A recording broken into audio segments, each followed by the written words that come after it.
নমস্কার বন্ধুরা, কেমন আছেন সবাই? সবাইকে আগাম শারদীয়ার প্রীতি শুভেচ্ছা অভিনন্দন জানাই। দেখতে দেখতে পুজো প্রায় চলেই এলো, তাই এই পুজো উপলক্ষে আমাদের কিছু পরপর গল্প থাকছে। বিভিন্ন পুজো নিয়ে বিভিন্ন গল্প, যা হয়তো আপনাদের জানা বা অজানা। একটু চোখ রাখবেন আমাদের ইউটিউব চ্যানেল গল্প যেখানে সত্যি। গল্পের শুরুতেই বলি, আজকের গল্প মহালয়ার যে মহিষাসুরমর্দিনী অনুষ্ঠান, তার নেপথ্যের কিছু গল্প, যা হয়তো আপনাদের কাছে এখনো অজানা বা আপনারা জানতেও পারেন কিছুজন। তাই আমাদের চ্যানেলে নতুন হলে অবশ্যই আমাদের চ্যানেলটিকে সাবস্ক্রাইব করে পাশে থাকবেন, এই আশা রাখবো। বেল আইকনটিকে অবশ্যই প্রেস করে নেবেন পরবর্তী গল্প যাতে খুব সহজে আপনাদের কাছে পৌঁছে যায় তার জন্য। আর গল্প যদি ইনফরমেটিভ মনে হয়, যদি ভালো লাগে, তাহলে একটু কাছের মানুষের সাথে শেয়ার করবেন আমাদের গল্পগুলো। আর অবশ্যই কমেন্টের মাধ্যমে জানাবেন কেমন লাগলো। আমাদের গল্প পোস্ট করার সময় প্রতিদিন ঠিক সকাল 9টা থেকে 9:30। তাহলে শুরু করি আজকের গল্প। 1931 খ্রিস্টাব্দে বাসন্তী পূজা আর অন্নপূর্ণা পূজার সন্ধিক্ষণে কলকাতার বেতারে প্রচারিত হয়েছিল বসন্তেশ্বরী নামে একটি অনুষ্ঠান।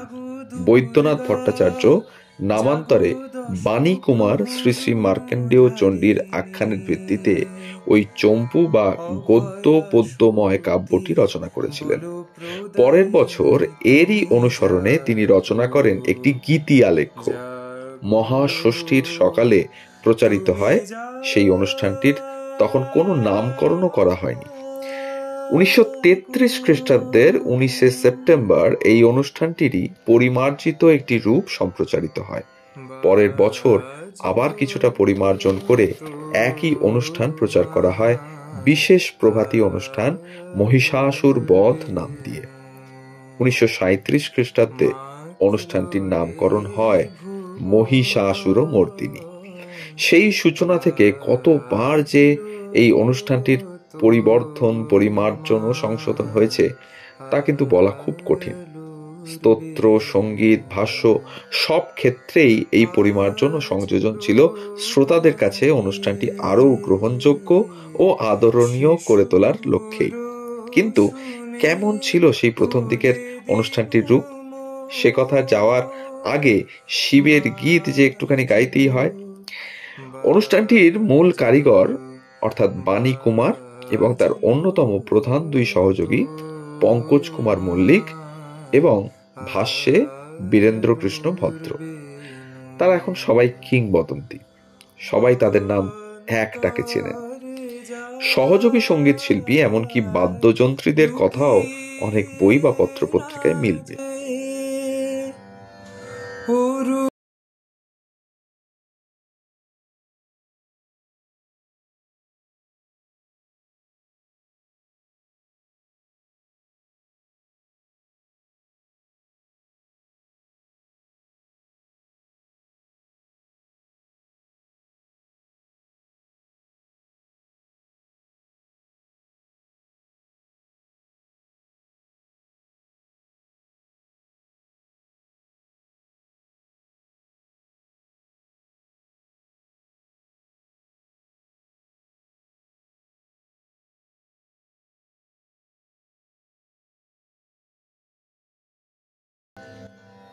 কিন্তু আর একজন নেপথ্য কর্মীর অনলস প্রয়াসের কথা এতদিন অনুচ্চারিতই থেকে গিয়েছে। তিনি কলকাতা বেতারের বিশিষ্ট নাট্য ব্যক্তিত্ব শ্রীধর ভট্টাচার্য। অবশ্য তখনও তিনি নাট্য ব্যক্তিত্ব হিসেবে খ্যাতিমান হননি। কলকাতা বেতারের 1939 খ্রিস্টাব্দে তিনি যোগ দিয়েছিলেন একজন কপিস্ট বা প্রতিলিপিকার হিসেবে।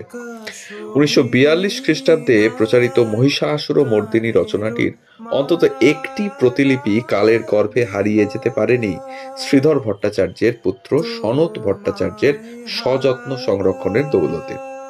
মহিষাসুরমর্দিনী অনুষ্ঠানটির শুরুতেই আমরা যে মঙ্গল শঙ্খধ্বনি শুনি তা আগে ছিল দেবী চণ্ডীর স্তবকটুকুর পরে। বিখ্যাত গায়ক ও লেখক নলিনীকান্ত সরকারের রচনা বলছে, দুদিন আগে থেকেই প্রচারিত হচ্ছে এই অনুষ্ঠানটির কথা। ষষ্ঠীর দিন ভোরে উঠে শ্রোতারা অপেক্ষা করে আছেন বেতার যন্ত্রটি নিয়ে। নির্দিষ্ট সময়ে অনুষ্ঠানটির ঘোষণা হওয়া মাত্র শাঁখ বেজে উঠল। কলকাতা শহর মন্দ্রিত হয়ে উঠল শঙ্খধ্বনিতে। পূজা মন্দির হয়ে উঠল কলকাতা শহর। শ্রীধর তার কাজ করা প্রতিলিপিতে আছে চণ্ডী স্তবের শেষে গম্ভীর সঙ্গীত শঙ্খ, আর তারপরেই কথা ভাষ্য শব্দটি কিন্তু নির্দেশনায় ব্যবহৃত হয়নি। সূচনা সেই কথা বা ভাষ্যটি ছিল, আজ ভগবতী মহামায়ার বোধন। দিক প্রান্তে বন বনান্তে নীল আকাশে বাতাসে স্বর্গে মর্তে মহিষাসুর মর্দিনী দুর্গার পূজা বৈভব ব্যাপ্ত হলো। দেবীর আবির্ভাব হবে, সপ্তলোক তাই আনন্দময়। প্রকৃতির উৎসব সঙ্গীতে ত্রিজগতের উল্লাস পরিপূর্ণ হবে। আজ ধরিত্রী আরতি গীতে মহিমান্বিত করেছেন নিখিল চরাচর। এই অপরিসীম আনন্দযজ্ঞে দেবীর বরণ প্রসন্ন হল। নটনাথ শিব ভৈরব গানের মালা রচনা করে দেবীর কণ্ঠে বড়মাল্য অর্পণ করলেন।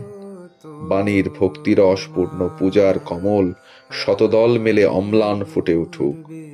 এসেছে শরৎ লক্ষ্মী ভুবনের দ্বারে আলোক দূতি, তাই বেজে উঠেছে আকাশে বাতাসে আলোর বীণা বেণু জ্যোতির মঞ্জরি ধ্বনি, শুভ্র সুরের আগমনী।